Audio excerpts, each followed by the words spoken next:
திருக்குறள் கடவுள் வாழ்த்து அதிகாரம் 1 குறள் 6 பொறிவாயில் ஐந்தவித்தான் பொய்தீர் ஒழுக்க நெறி நின்றார் நீடுவாழ்வார்.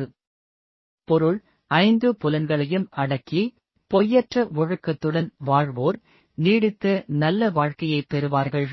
சிறுகதை. புலனடக்கம். காஞ்சிபுரம் நகரில் அருணாசலம் என்ற பெரிய வணிகர் இருந்தார். அவருக்கு எல்லா வசதிகளும் இருந்தாலும் ஒழுக்கம் இல்லாத வாழ்க்கை காரணமாக எப்போதும் சிரமத்திலேயே வாழ்ந்து வந்தார். ஒருநாள் ஒரு மூதாட்டி அவரிடம் சென்றாள்.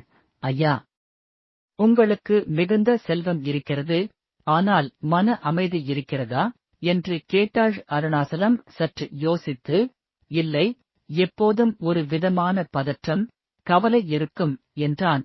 மூதாட்டி புன்னகைத்து சொன்னாள், மகிழ்ச்சிக்கான ரகசியம் புலனடக்கத்தில் இருக்கிறது. கண்கள், காதுகள், நாக்கு, மூக்கு, தோல் ஆகிய 5 புலன்களும் கட்டுப்பாட்டில் இருந்தால் வாழ்க்கை அமைதியாக இருக்கும். உன் செல்வத்தை குறைக்காமல் உன் ஆசைகளை குறைத்தால் நீ உண்மையான நீடித்த வாழ்க்கையை அடைவாயு. அந்த வார்த்தைகள் அருணாசலத்திற்கு புதிய அர்த்தத்தை கொடுத்தன.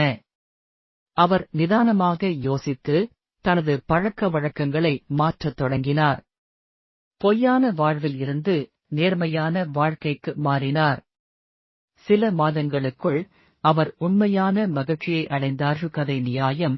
வாழ்வில் செல்வம் இருந்தாலும் புலனடக்கம் இல்லையெனில் அது பயனற்றது. உண்மையான மகிழ்ச்சி புலன்களை அடக்கி ஒழுக்கத்துடன் வாழ்ந்தால் மட்டுமே கிடைக்கும்.